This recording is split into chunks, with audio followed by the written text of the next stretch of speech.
મને છે ને તકલીફ આજ ઘણા વર્ષ છે અને મેં કમાણી સાહેબને બતાવી.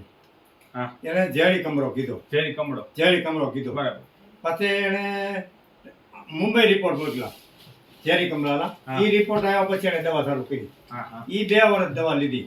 ફેર પડી ગયો, પણ સાહેબે એમ કીધું કે ભાઈ આ ટીકડી તમારે 2 ટીકડી જીવો ત્યાં સુધી લેવી પડે. પછી મને અનુકૂળ ન આવ્યો એટલે પછી મેં રાવળ સાહેબને બતાવ્યું કે રાવળ સાહેબને. રાવળ સાહેબે બધા એકથી રિપોર્ટ કર્યા. પણ એ સાહેબે એમ કીધું કે ભાઈ તમે આ જે દૂધમાં પાણી ભળી ગયું છે એમ આ કમળો તમારે લોહીમાં ભળી ગયો છે. આ ઝેરી કમળો તમારે જાય નહીં. આ જીવો ત્યાં સુધી ટીકડી લેવી પડે. હા, લોહીમાં તમે ઝેરી કમળો થઈ ગયો. એટલે મેં સાહેબ પાસે ખુદ સાહેબ પાસે મેં દવા લીધી. સાહેબે મને એમ કીધું કે ભાઈ આ 3-4 મહિના તમે કોર્સ કરો એટલે તમને કમળો વયો જાય. મેં કીધું કાંઈ વાંધો નહીં સાહેબ, ભલે 4 મહિના આપણે કોર્સ કરવો પડે, પણ આજ મેં રિપોર્ટ કરાવ્યો એટલે ઝેરી કમળો 2 ડોક્ટરે કીધું કે ભાઈ આમાંથી ઝેરી કમળો વયો ગયો છે.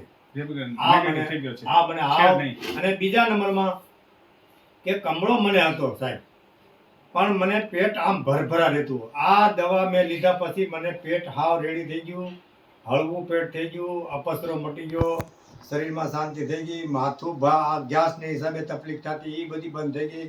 આ મને તમે કોર્સ કર્યા પછી ફૂલ રિઝલ્ટ આવ્યું છે.